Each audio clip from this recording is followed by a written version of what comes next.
You ready, Daddy? I'm ready, Daddy girl. Let's get him.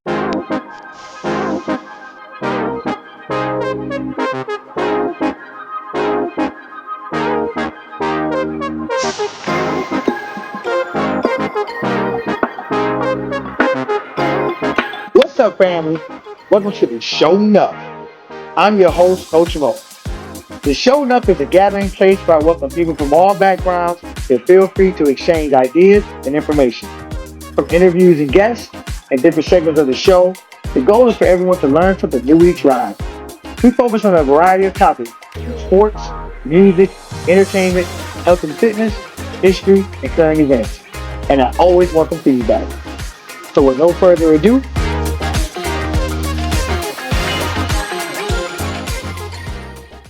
what's up, family? Another edition of the Sho Nuff.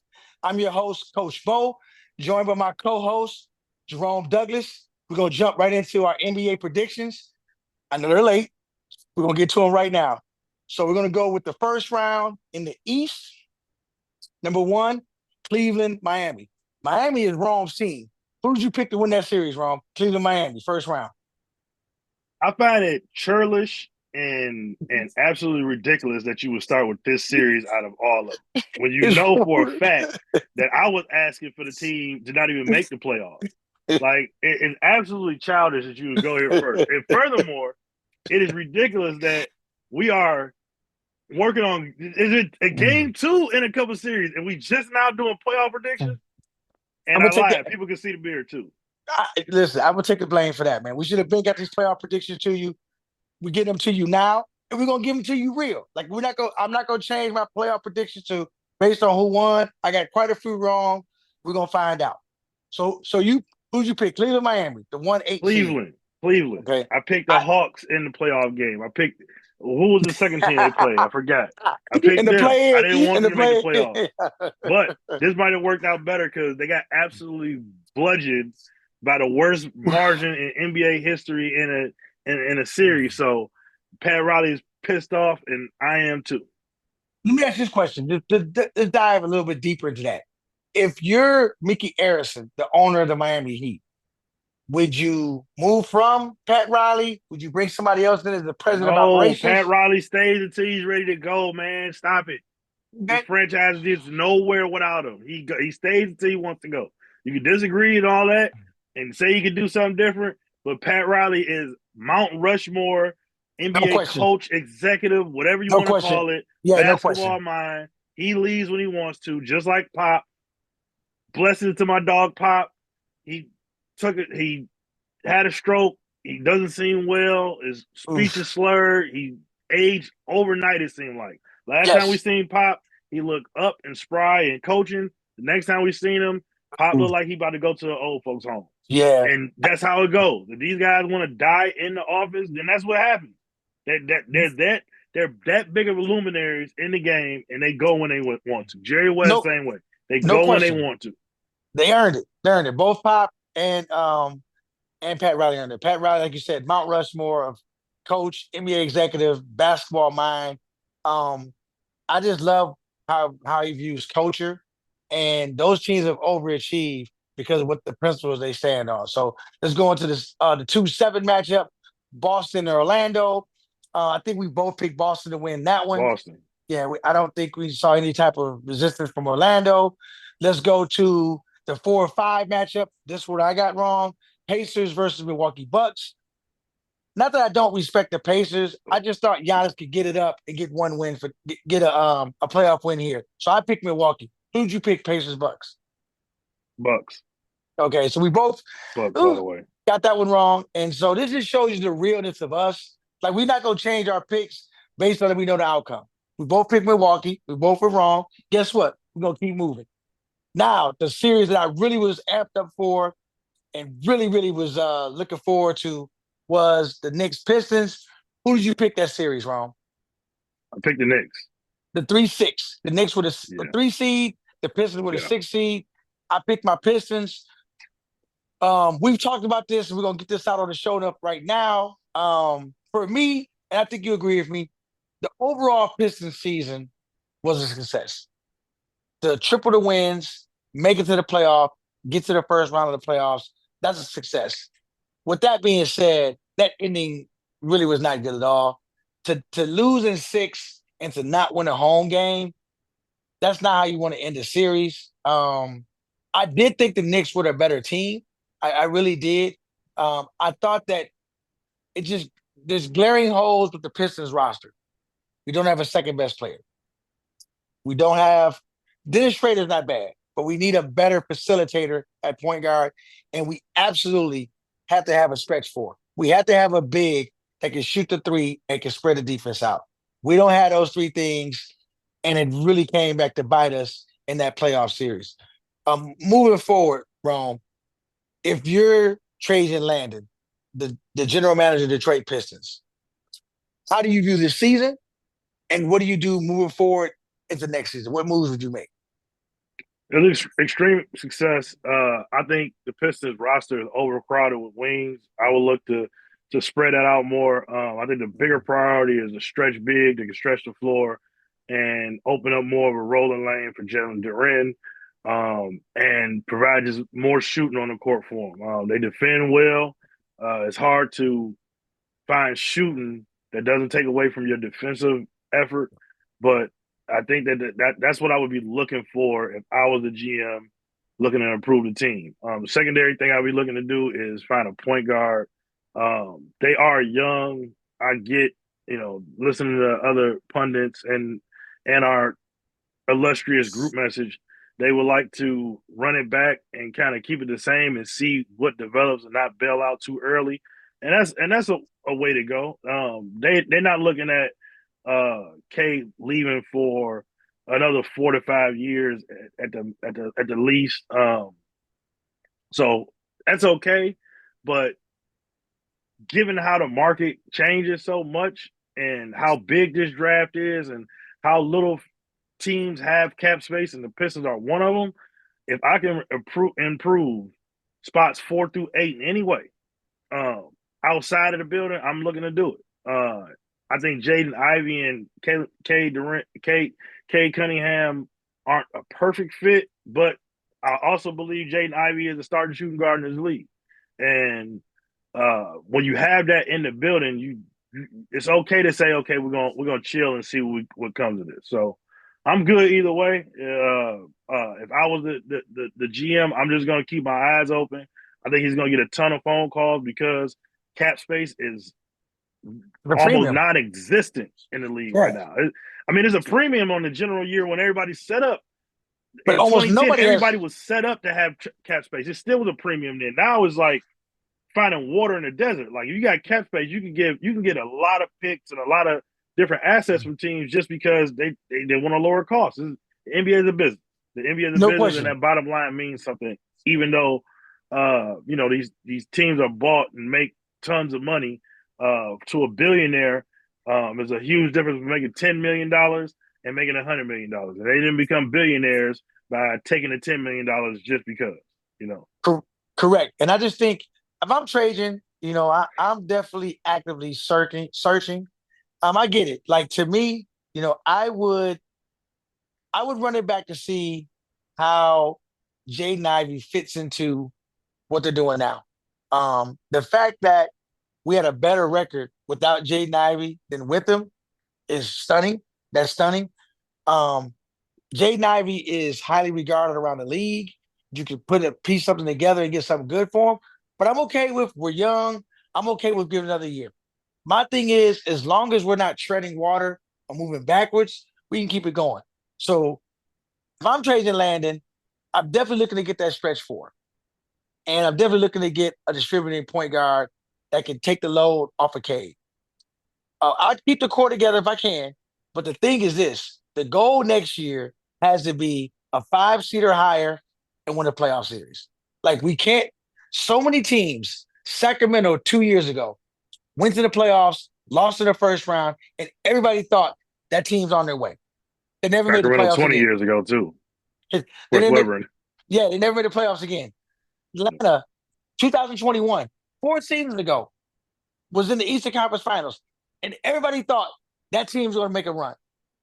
They've regressed since. So I'm just hopeful that from the leadership of the team, from I think you leave JB. out the biggest point. The biggest point is the Milwaukee Bucks just won a title 3 years Yeah, ago. yeah, man. Yeah, man. They won a title 3 years ago. They're And going never to went lose back. a Hall of Fame short list top 20 guy this summer. Yes. 4 years removed from winning the championship. They just won a championship. They just won one. And you couldn't tell me in 2021 they weren't going to ever go back to the finals with Giannis. You could have told me that. I thought a repeat was on deck. They figured out they went to the finals in 2021. They have not been back to the finals since. They haven't made the Eastern Conference Finals. No, they're getting ready to trade Giannis. And they're getting ready to trade Giannis. So this thing is very volatile. And now that we got Cade Cunningham as our franchise centerpiece, okay, we got him. Now we got every move we do going forward has to be pushing us closer to winning the championship. And so I'm okay with running it back, but I need to see there needs to be some hard benchmarks to keep pushing forward, because I'm telling you, there's a ton of teams that have a little bit of success, they get complacent, and then they fall back to the pack. And that can't be us. We can't look at last season as it was a great accomplishment. It's success, yes. That's the floor. The goal is to win a championship. And so we need to look at that and how we get better. And so I'm hoping that's a message that JB and Trajan give the players, but I don't want to see us fall back to the pack. Now we're going to move back, still in the first round. We're going to move to the West. Oklahoma City Thunder versus Memphis. This is pretty easy. I think we both picked Oklahoma City. Oklahoma City, man, had a great regular season, and they absolutely smoked Memphis. Who did you pick that playoff series? I picked Oklahoma City to win the title. So figure it out from there. All right. The 2-7 seed was Golden State Rockets. I picked Golden State only because I just thought Houston was a young team, not much playoff experience besides Fred VanVleet. I just thought Golden State, with that experience, with that heart, with that character, I thought I could beat them. So I wasn't surprised that Golden State won that series, but I wasn't surprised they gave them a 3-1 lead. Who did you pick that series? Golden State. Just an experience. Just an experience, man. And it showed once it came down to Game 7. Game 7. It was tough. And that lemon booty is real, because some of them Houston Rockets Sun Gun was. Well, at the end of the day, a lot of series are decided on who got the best player, and unless that other team has like the next 6 spots locked up, and the number 2 is kind of close to the number 1, it's tough to win the series. And I think that's what Houston kind of ran into, the fact that Steph, Jimmy, and Draymond was too high in the series list, and it was too inconsistent, and that's what not having the number 1 guy. And to your point with the Pistons, why I think they should go in if they can, because they have a number 1 guy that can stand up in the series and say, when it comes down to crunch time, I can get it done. You go in, and the Rockets, they're searching for that. I think they can get that this offseason. There will be a lot of moves made, and just Golden State, man. It's just teams don't become champions for no reason at any level. Correct. At any level. Championship habits. You have championship habits, and how you go about things determines why you win and lose. Yeah. So, Golden State, man, they can do anything. Steph's hurt right now. That's going to put a big damper on it. But if they have everybody healthy, then it's on the floor for anything. I keep telling people that look back in their playoff history, the only two people have beat them in a playoff series, not a play-in playoff series. LeBron James, Kawhi Leonard. If they made the playoffs and they face one of those 2 guys, then you got a chance. If you're not one of those 2 guys, they have beaten you. That's what the history has said. Now let me ask you this. No, let me say this. For the people out there, this is what I want you to look at. When you look at playoff series, and this has been throughout the 77 years of the NBA, typically, whoever the best player is in that series, that team usually wins at a really high rate, probably like 90% of the time. They usually win.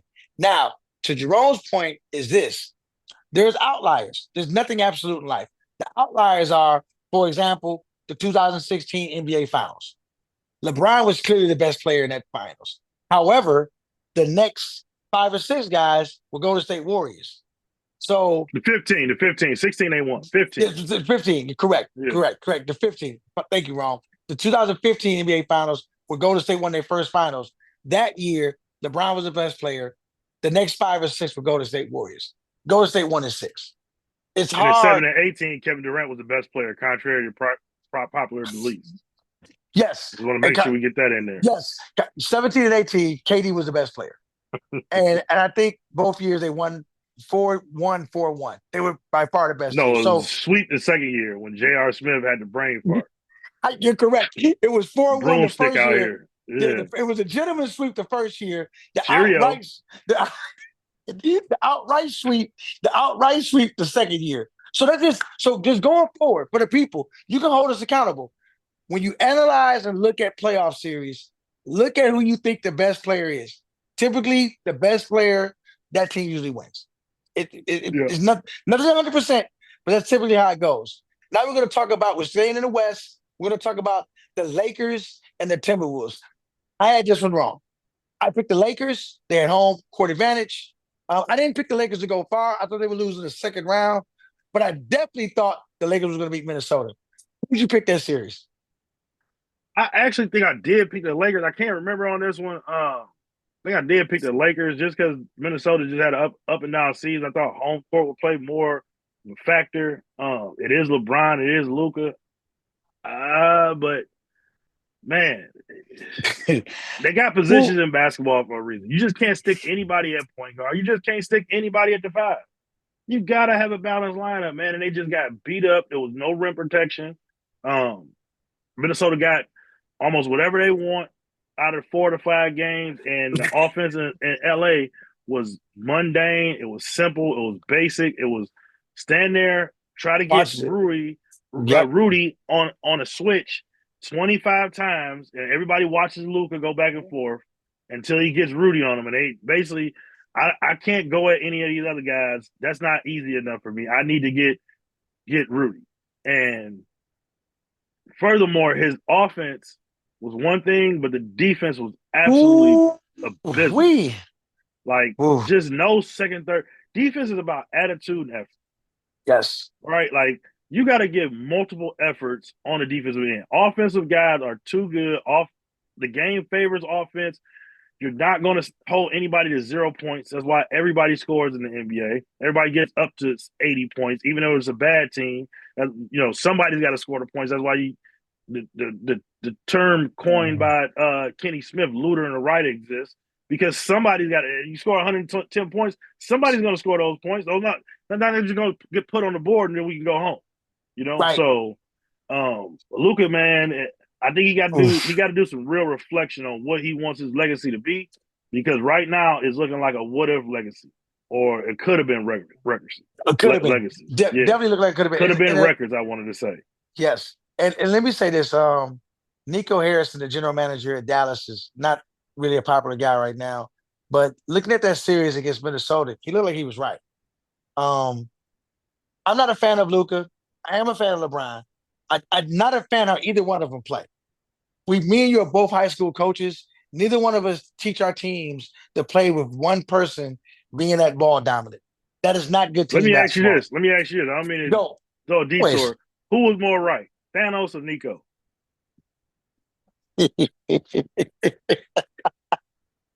Slight edge Nico. If you really think about it, like if you really like, a lot of people's loved ones was lost. You might have been lost in it. Kind of had a point that he had a point. Can't keep going this route. All the resources getting used up. Resources are not infinite, man. They're not infinite. They're going to be used up. So we got to make sacrifices, man, for the lack of resources. So I'm not saying Thanos was wrong. I'm just saying I think Nico was a little more right than he was. I'm not a fan of Luka. I don't want to just disparage him, but if you want to be a champion, champions make sacrifices. There's principles that they believe in and how they do things. Not being in shape. not even attempting to play defense. Those are not championship characteristics. Those are not championship habits. Again, I'm not a fan of LeBron or Luka. How the offense just looked, it looked very easy to defend. There's a lot of standing around. There's not a lot of ball movement. There's not a lot of man movement. That's easy to defend. The ball stuck in one place and everybody's standing around. So the Lakers got to make some decisions, man. Me and you both said at the time of the trade, it was a shocking trade. But me and you both said, this does not make the Lakers championship contenders. Luka and LeBron at age 40 cannot be somebody's second best player on the championship team. He can't. In the story, he can't. At best, he should be the third best player. In reality, he probably should be the fourth best player. Like at this advanced age, LeBron can't be counted on to play those 65, 70 games at a high level, help carry you in the regular season, and then get it ramped up again for that 2-month grueling playoff. He's not at that stage no more. So again, people went crazy over the trade, and I hate to use. No, I don't hate to use this term. The casuals thought they were championship contending. There's nobody that actually followed the NBA and thought that trade made the Lakers a championship contending team. Nobody did. So they got some hard questions to answer in the offseason. I don't know how they fixed it. They don't have any assets. They're above the salary cap. They don't have draft picks. So I don't know how they fix this. And JJ Redick. So how do you fix it? How do you fix it as LeBron, or how do you fix it as the Lakers? Because how you fix it as the Lakers is you go to LeBron and tell him we're going to move on. Thank you, brother. Simple. Thank you for the Very ring. simple. Thank you for the ring. Who wants this motherfucker? Give me some draft picks and you can have them. I'm a LeBron fan. Like, make this clear. I'm a LeBron fan. I'm a huge fan of LeBron. But if I'm the Lakers, I want to win a championship more than having LeBron. If I'm the Lakers. What is the percentage of people? Okay, so you got your inner circle people that you know, me, Reese, the group message, you know, my homeboys, old school number streets, like all of them. Yes. That's them.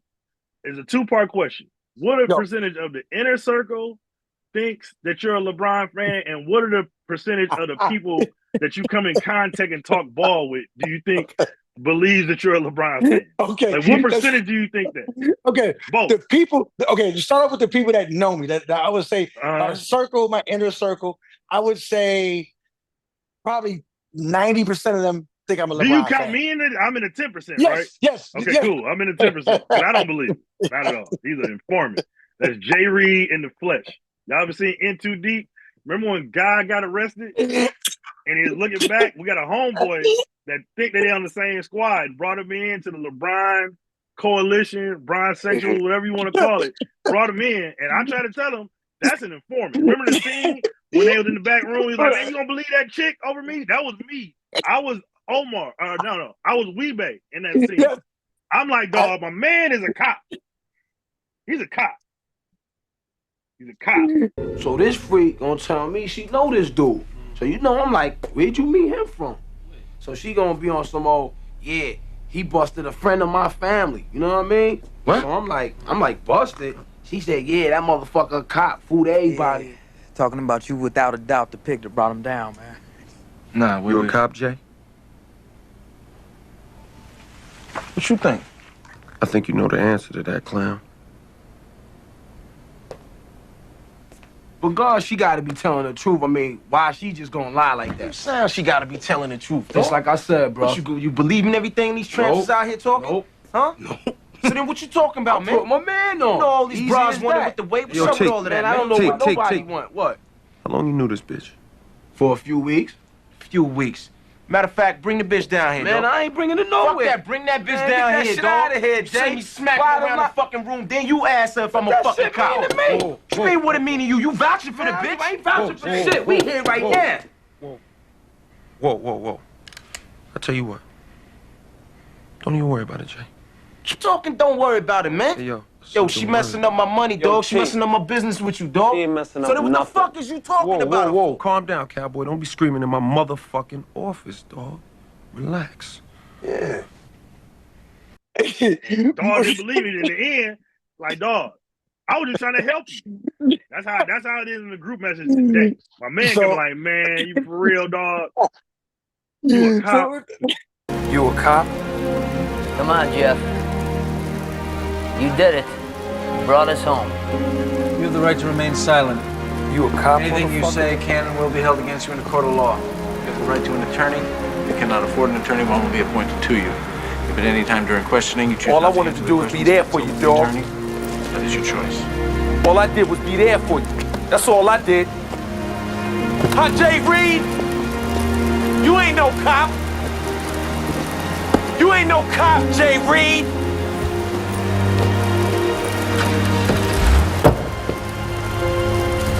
You a sellout! The problem is this. This is the problem. So the people that know me know I'm a LeBron fan. The problem is, so for example, I coach high school basketball at Chandler High School, and I coach club basketball. And the young kids all love LeBron. Like they all just love him. And I get it, man. They watch him play every day. He's a fantastic player. Nothing taking nothing from him. So when I tell them I'm from Detroit, I grew up, I couldn't stand Michael Jordan. I still can't stand him. I used to despise and hate him. I've advanced past that. And I'm a fan of LeBron. The problem is when we talk LeBron Jordan, my conversation doesn't go the way that they think. So, for example, I I don't like Michael Jordan. There's things that he is significantly better than LeBron at, and I won't get into. I have who I put LeBron, Jordan, and Kareem Abdul-Jabbar on the top tier for the GOAT. Now, if somebody thinks Jordan is the GOAT, I'm not. It's he has so many things going for him that is a legit argument for Michael Jordan being the GOAT. And I'm not going to argue that because it's legit. And so now when I talk to my younger guys, they're like, wait a second, dude. How do you be giving Jordan so much credit, but you're a LeBron fan? And I'm like, look, dog, I'm objective. Being a LeBron fan don't mean that I'm just going to smear lies on Michael Jordan. I don't like Michael Jordan. But damn, he was incredible. Like I watched the shit. Like he was incredible, man. So there's things that Jordan does significantly better than LeBron.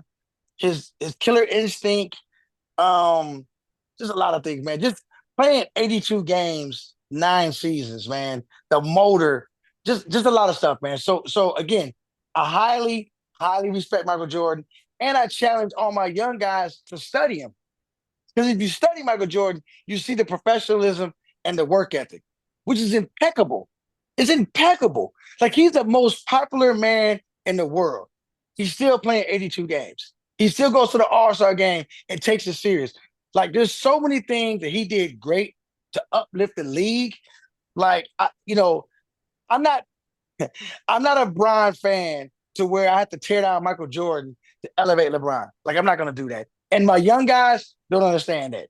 They're looking at me like, or I go to the barbershop, they're like, dude, you keep saying you're a LeBron fan, but you're not riding with everything you're saying. I'm like, well, I'm objective and you not. So I don't know what to tell you. So again, I think they both, to answer your question, I would say 10% of the people that I talk to out here think I'm a LeBron fan. They think I love Jordan. They think I love him. They think I love him. Probably 90% of the people that I talk to out here, all my players, they think I love Jordan, which is mind-boggling, which is just completely mind-boggling, man. Completely mind-boggling. Let's go. Last playoff series in the first round in the West is the Clippers and the Nuggets. The Nuggets were the 4 seed. The Clippers were the 5 seed. Who did you pick to win this series? I picked the Nuggets, but during the series, I like, Jesus Christ, Kawhi looking out cold. Kawhi came out looking good. James bro. Harden showed up like, I don't even know what to call it, dog. Like, remember me? Man, like right on time. Like the real Harden bust through the door like Kool-Aid man. Like dude, it's got to be a mental thing. It is. At this point, it is. The yips, yeah. At this point, yeah. You're right. I think early on he didn't dedicate himself enough. I think lately he's been trying to get there, and it's just not clicking for him. Like his style of game and way he wants to play isn't built for the playoffs. It's just not. And part of the reason why is I blame it on the regular the NBA on how they officiate the regular season. Yes. Yes. They allowed him to get away with stuff years ago that just even years ago in the playoffs, they didn't allow that stuff to happen. And the league decides how they want to referee the game. And it's one of our biggest gripes is just call the game. Yeah, just call the game. I don't want to hear about, oh, you're not getting that call because you're a rookie. Is it a foul or not? Right. Is it travel or not? I don't want to hear 3 seconds. LeBron gets 5 steps on the fast break because you want to see a dunk. Call the travel. Call it. The best players will adapt. The best players will adapt. They're gonna be cold regardless. Yeah, period. Yeah, they might get 5,000 less points because they're not getting as many free shots. Easy free throws. Yep. We might not be averaging 108 points per game per team in the league. We might not. The game might not be as pleasing. I'm tired of basketball trying to appease these people that's not dedicated to the game. They could miss a big regular season game regardless. Yeah, the casual people that show up in the playoffs. These are the same people that love college basketball that say that's the game that they love because there's more passion in it. And they'll sit there and watch 18 straight wide open shots get missed. You kidding me? I'm glad you said it because you just jar my memory. That's so funny to me. Casual fans or people that don't like the NBA love March Madness. Okay. And part of it, I think, is because in March Madness, it's only one game. So the best team doesn't always win in a one-game playoff. 4 out of 7, you're the best team. You're not winning 4 out of 7 games, you're not the best team. One game, a whole lot of stuff can happen. Foul trouble, injury, somebody get hot. There's a lot of factors that play a role in just one game. 4 out of 7, the best team's going to win. So a lot of people who don't like the NBA, they like the NCAA tournament. But what you just said is so correct. The national championship game was 65-63. How is that better basketball? I don't get it. Yeah, they play 8 more minutes, but come on, man. It's not better basketball. Man. It's not better basketball. Come on, the shooting's worse. The skill is worse. Like, there are much better basketball players in the NBA than it is in college. It's not remotely close. It's not remotely close. The 15th man in the NBA is averaging 35 in the NCAA tournament and winning a championship. Yeah. The 15th man. Yeah, it's better. It's not even close. So it's just excluding first and second year guys. Once they get past that point, man, they are crushing the NCAA. Yes. So it's just hilarious to hear the NBA detractors how much they love the bad basketball in the NCAA tournament. There is way more bad basketball in the NCAA tournament than it is in the NBA playoffs. It's not close. It is not close. And Speaking of bad basketball, the Celtics played bad basketball the other night. I'm ready to get into that anyway.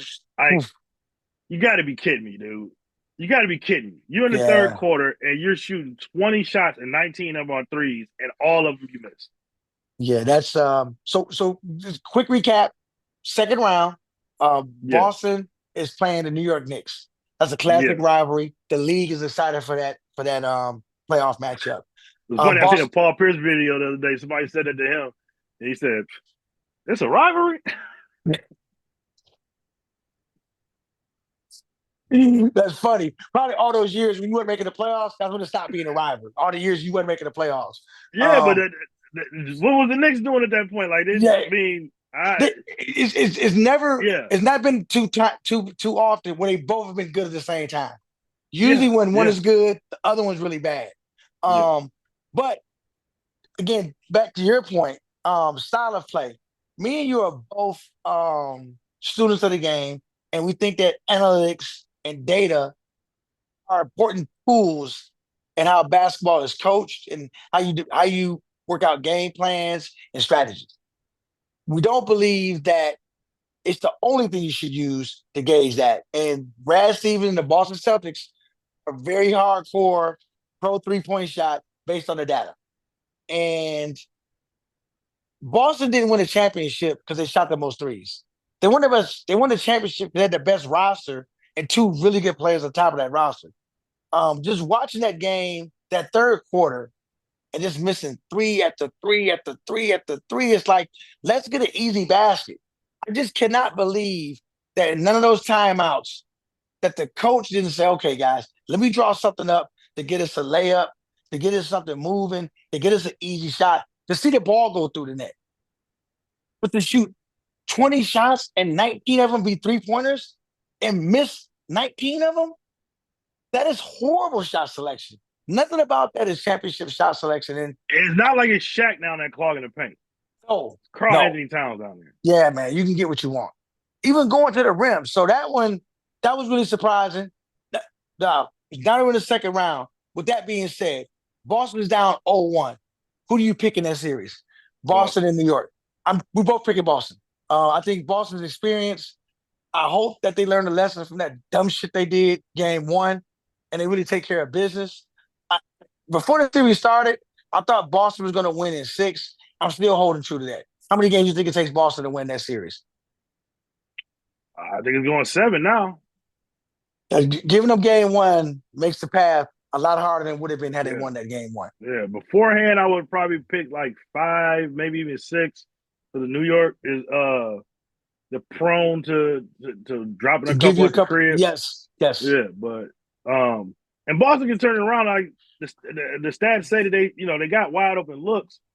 But I just don't believe that when you hunt for the 3 like that, it takes away from your aggression and actually breaking down the defense because you're looking to pass out before you get to the rim instead of saying, I'm kicking out when I got to the rim when the defense actually collapsed. Yes. And sometimes they got such great players, like great players have to finish over multiple people all the time. All the time. So if you're going with your mindset, I'm going to the rim and nothing any of y'all gonna do about it, I think Brown, Tatum, even Drew and Derek White, like these are quality players. Like you said, they have a lot of talent. They got a lot of talent than we've seen in the last few years. But if you're not using those to the best of your ability, then it makes no sense. Yes, and that's what that third quarter did. That third quarter devalued the talent and made it equal to the Knicks because you're just taking bad shots. Like you can't miss 19 3-pointers and tell me that's a good shot. You can't. No, you cannot tell me that. So now the second round, and I'm sorry. So we got that game. Let's go with Pacers, Cleveland. That's the other second round East matchup. The Pacers are the 5 seed. Cleveland is the number 1 seed. Before the series started, before the injuries, I picked Cleveland. Who did you pick? Too. Okay. The Cavs for sure. Even with the injuries, they're missing Darian Garland a lot, man. That's the big piece they're missing. And then to miss him and Evan Mobley together. That is a rough one. And DeAndre Hunter. Yes. That's 3 of the top 8. Three of the top 8. And they still had a chance to win that game. I think they should have won that game. They should have won game 2. I think they took their foot off the gas the last 2 or 3 minutes, playing not to win. And I think it took the foot off the gas, got lazy, lost that game. With the way it's set up now, being down 0-2, I still think a healthy Cleveland can win this series. I still believe that. Now, have you heard or seen anything with the injuries? Will any of those players be back game 3? I think Mobley has a chance. I think Hunter has a chance. I think Darius Garland's thing is tricky just because they say it's a toe, and that's just tough, man. Like, this isn't football where they just pump you with some horse tranquilizer and send you out there. Like NBA guys, they have more conscious about their career. They're more secure. That money is what they're playing for. They don't want to mess up their long-term stability. So we'll see. I think he's not coming back for the second half. If they win this series, I think he's coming back in the conference finals. I don't think he's playing this series. Yeah, that's a big blow. That's a big blow. Yeah. That's a huge blow to Miss Darius Garland. He makes a lot of things happen for Cleveland. So let's go to the West in the first round. We got the first seed Oklahoma City Thunder versus the Denver Nuggets. I'm picking Oklahoma City that series. They're definitely the deeper, more talented team. Who are you picking that series? Oh, I got the Thunder. Yeah, no, I got the Thunder. But the testament of SGA got to go to another level because we know what Jokic is gonna do. Yes, I think the Joker, when it's all said and done, will be knocking on the door of the top 10. I think he's that good. He affects the game in that many ways. and he is playing right now like a man possessed. Oh man, he's playing like what he the did to energy Hardenstein he's giving. Shaq, yeah, it's Oh just man, he just. I mean, it's just like you see the all time greats, man, and they get into these finals. There's like a chess match or like a boxing match. He knows, man. If I come out here and I hit these young punks with some big punches, they're gonna fold. And he had Hardenstein and Chet Holmgren in a blender all night. All night. I don't see where that's gonna change at. no. Like I don't see where that's gonna change at. So again, I picked Oklahoma City, that are more talented team, that are deeper team, but now I don't know.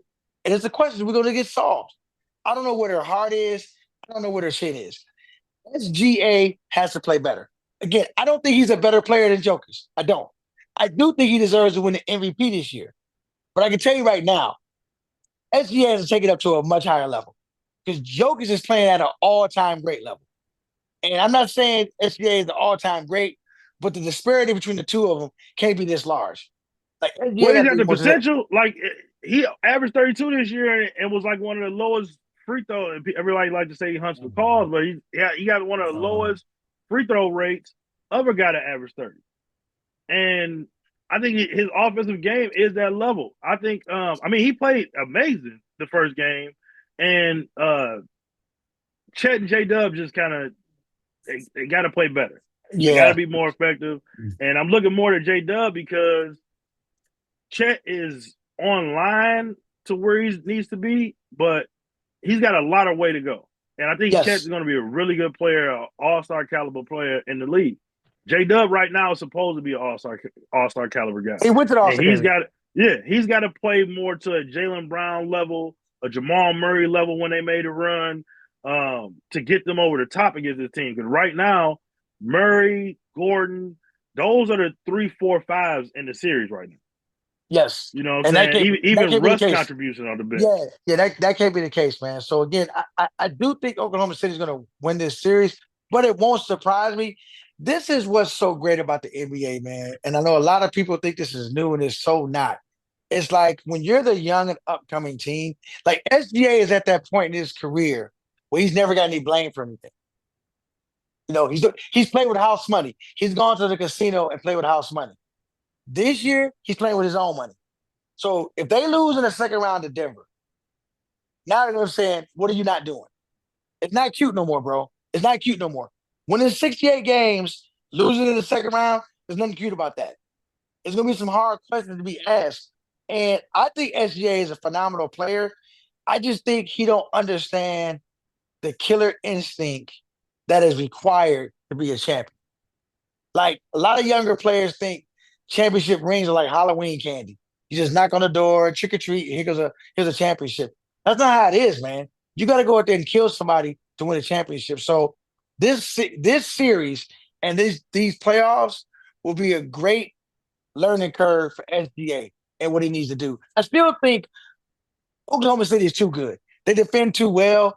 I can't see Aaron Gordon and Jamal Murray being the the third and fourth best player through the duration of these playoffs against Oklahoma City. I don't see it.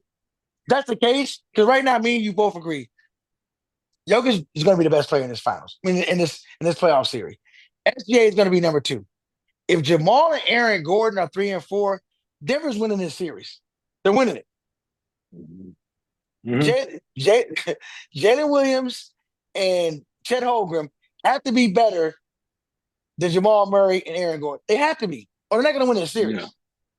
Yeah, and I mean, they quite frankly, Alex Caruso was huge the other night. They wasted a game from him. I think Lou Dort is going to assert himself some more in the game. I think I would match Lou Dort up more with Aaron Gordon. You go bigger? Okay. You would put him on a bigger defender. Okay. Yeah. Aaron Gordon don't post up much. He don't post up much anyway. Yeah. I mean, he'll dominate the smaller guys, but when he got somebody that's their size, then I think they try to kind of run it to where Jokic kind of attracts that attention and dumps off to him. So I will go more of a guard just because Lou Dort was so strong and see if I can double off of that and rotate Chet to him. Now, the risk with that is if their shooters on and Jokic is able to see that, because usually he is. It's kind of a pick your poison thing. So then he just diamond it. Then he just passing it and getting open 2 feet set catch threes. Those are like almost you said, layups in the league. At the end of the day, they had the game won and they gave it away, so they don't have to make big adjustments. No. But they got to make some adjustments. Yeah, again, that game shouldn't come down to what it came down to. It's never one play. It's not Chet missing free throws. That's not why they lost. They lost because Aaron Gordon and Jamal Murray outplayed Jalen Williams and Chet Holmgren. That's why they lost. Chet Holmgren had 6 rebounds. That can't happen. That can't happen. So he had to be a bigger force out there. And we'll see. They're gonna make some adjustments. We're gonna see how it is for game 2. So staying in the West. Golden State, Minnesota. Minnesota is the 6th seed. Golden State is the 7th seed. Who are you picking that series? Prior to Steph becoming injured. This is the toughest one. I had Golden State in 7. Yeah, Golden State in 7, just because, and it gets lost in his antics and stuff. And Steph is great, and plenty of people pontificate about how great Steph is, but Draymond is such a basketball genius that he is really wrecking a lot of possessions for teams when they really need one. Now, you get out on Golden State ahead, just like I think it was game 5. Yes, got away from him. Yes. Got away from him, and Kerr pulled the plug at like halftime. You get a it's nothing you can do about it. But Draymond is such in those big moments, and he could turn a 2-point game into an 8-point game just with a couple plays, a couple passes. Still here, a wall up to the rim that would usually be a layup and a bucket. Now, you're getting walled up and throwing it over the backboard. Now they're going the other way. Like, he does so. I was watching the game with my brother, and he had like 5 rebounds where he couldn't get to it, but he had already diagnosed where his teammates was before he jumped, and he tapped it to them. And it's like so many guys would have tried to go get that ball. Those are big plays. And lost it, and then somebody else got it. But he'll just slightly and watch it next time you watch the game. He'll just slightly just tap it down right here where somebody else is getting boxed out or something like that. And he does so many of the little things that won't show up on anybody's basketball reference, won't be on your house of highlights, and it's absolutely genius. And that's why they kept him there, and he's had a little bit of a resurgence because he's so smart at playing basketball. He has one of the highest IQs I've ever seen. No, this is the thing, man, about Draymond Green. Again, he's from Michigan State. I'm a Michigan State fan, so I love Michigan State. I actually played against him in high school. Remember when we went up there? Yes. Yep. And Saginaw. Draymond was big. He was fat. Kind of chunky. Yep. It was Saginaw High School. He was destroying us. He's like 3 years younger than me. He absolutely. Yep. I was a junior. It was going into our senior year, and I think he was a freshman or a sophomore, and he straight killed us. With Josh Southern. Josh Southern was a big. Yeah. And Josh went to Boston College. Draymond originally committed to Kentucky, then backed out of that and went to Michigan State. But I remember that. So I was a huge fan of Draymond. Now, some of the antics made me not making one of my guys, but from a sheer basketball standpoint, I tell this to my younger players all the time. There is not one NBA champion team of the past 35, 40 years that would not use Draymond Green, that he wouldn't either start on or be a 6-man. His IQ, how he plays defense, what he brings to a team is championship. There's not one championship team that couldn't use Draymond. He's a facilitator. He makes great passes. He plays hard without having to shoot the basketball. Most players, if they're not shooting the ball, you get nothing from them. Absolutely nothing from them. And Draymond never valued his existence on the court by shots. So again, just to piggyback what you said, man, I don't think there's one championship team in the history of the league that he wouldn't start on or be a 6-man. And when the playoffs get started, that's Draymond time. Because now each possession matters. All the little things are even more magnified. And that's why he contributes so much more to them in the playoffs than he does in regular season. I picked Minnesota because I thought Minnesota was just younger, deeper, and with Ant Edwards, I thought they would control the offensive rebounds. They would get out and run more. I thought Golden State lost a lot going 7 games. I'm still picking Minnesota, but I'm surprised because the thing that scares me is this. My original pick was Minnesota in 6. If it's a 7th game, I'm not betting against Steph. Not against Minnesota. If it goes 7, I do think Golden State's going to win it if it goes 7. Just my opinion. And I'm picking Minnesota to win it. And I want Minnesota to win it, but I can't see Steph not coming through. He's just done it so many times that it would be shocking to me if Steph didn't put his cape on one more time and come through in a game 7. So I hope Minnesota understands that. And if I'm Minnesota, I want to end this series before it gets to 7 games. If I'm Minnesota. I agree. It can go either way, man. I think that highly of Ant, that if he wants to get to that level, much like SGA, these are the series and these are the dragons you got to slay. Yeah, absolutely. It's as simple as that. It's as simple as that. That's what's required if you want to put your name, that stamp on your name to be elite. You win these playoff series. Mm-hmm. That what separates you from the also-rans. So another great episode today. I'm going to do everything I can to get this thing up today. We're going to try to do this at least once a week. The NBA playoffs are just so exciting. This is great basketball. I love the basketball. It's been an amazing playoff. I love the intensity. Playoff. Like, you just see the difference in intensity. You see the difference in how hard these guys are playing down the stretch. Like, it matters. Like, these guys are definitely all millionaires.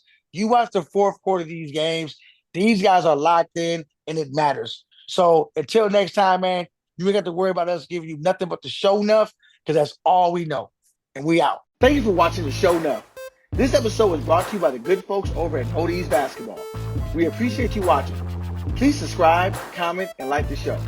And be sure to visit our website, www.moedeesbasketball.org. Also follow us on our social media pages.